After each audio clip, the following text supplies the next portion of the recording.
Hey everyone, it's Christine here, and I am jumping on to do a live before I make dinner because I realized tomorrow I'm field tripping all day with my fourth grader.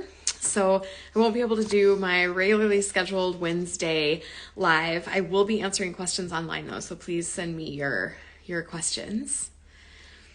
I am making a plea. I've really been vibing with the selfish joy scenario or situation here these last couple of weeks and especially days as I prepare for my self. And I am really loving this idea that we work really hard to squash our kids' selfishness, and we should not. I am here to plead with you.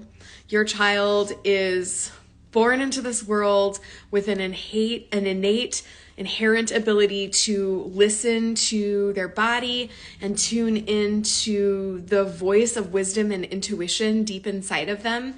And they learn, we all learn, because our parents want us to be kind, giving, thoughtful people, to be selfless, right? To think of others first, to burn ourselves out. We are handed this story about selfishness, that it's bad and we should always be putting other people first if we're going to be a kind and loving person in the world. And I don't think that is serving us. I want our kids to grow up knowing how important it is to listen to themselves, knowing how wise they are, and knowing that it's their job to prioritize healthy selfishness. They get to prioritize their growth. They get to prioritize their joy. They get to prioritize their learning, their health, their connection to themselves and the world. It's their job to be really wrapped up in themselves, their future, their impact that they can have. Here's the thing.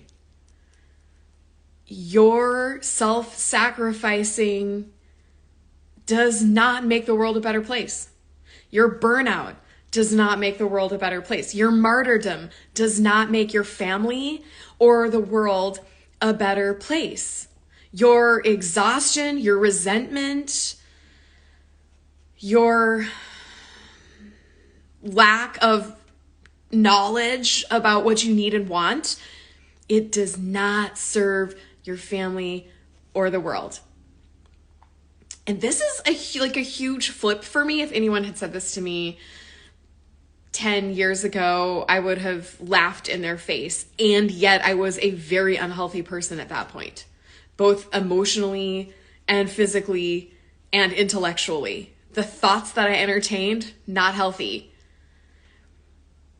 It's so interesting to bump up against this idea of selfishness and the story that we tell ourselves around it and the ways that we perpetuate it in our homes. And that's actually just something I'm starting to look at. Like, I can look at my own life and see where I people pleased, where I self-sacrificed. And that is very clear to me now upon a lot of reflection. But I don't know that I'm fully aware of how I encourage my kids to self-sacrifice and people please. So that's something I'm really going to be tuning in and listening to and watching for in my own home. Please join me with the idea that it is not our job to squash our kids' selfishness. It's our job to notice when they're doing a good job of listening to themselves and taking care of themselves and say, yes, you are the best person to listen to what's important to you. You are the best person to know what you need and take care of yourself. Nobody else can do that better than you. Not even your mom or your dad. You are the best person. And that's what we want for you as you grow. How cool is that? Wow. Okay. Where are you on the self-sacrificing versus the selfishness scale? I'm getting really good at noticing when I tend toward the self-sacrificing and the burnout, and coming back to the selfishness, back to the wisdom, back to the healthy.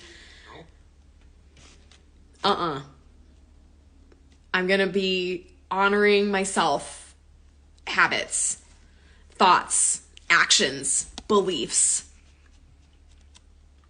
But it takes a lot of vigilance for me to always be aware of the thoughts that I'm entertaining.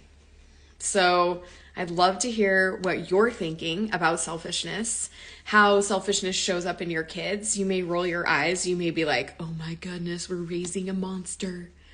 Because kids are inherently selfish. The world revolves around them. It's actually developmentally age appropriate. And I think there's really great ways that we can continue to promote self-knowledge, self-compassion, self-awareness, selfish pursuits of growth, creativity, health, things that are going to help to keep kids healthy, safe, and motivated. Selfishness is motivating. That's one interesting thing for us to think about as parents. How can we use that to our advantage? Let's talk about this. I love it. And it's going to be something that we're working on, selfishness, really creating healthy selfishness within ourselves and knowing how we can better support our partners, our kids, our friends, our coworkers, our family in taking good care of themselves. If you're interested in learning more about the Mindful Parenting Revolution program that's coming up, please reach out. This is going to be a reoccurring theme, and I'm really excited. I feel like I've gotten a lot of pushback. People are very uncomfortable with the word selfish. They want me to call it something else, self-compassion, self-awareness, and I am like, nope. I want you and your kids to be selfish, and it's okay. We don't have to hide that. We don't have to pretend we're not. I think that's toxic. So go ahead and shout out all the ways you're selfish. I think it'll be really fun to hear some of the ways we're taking care of ourselves, even though we worry we might look self-absorbed or self-involved or selfish. That's okay.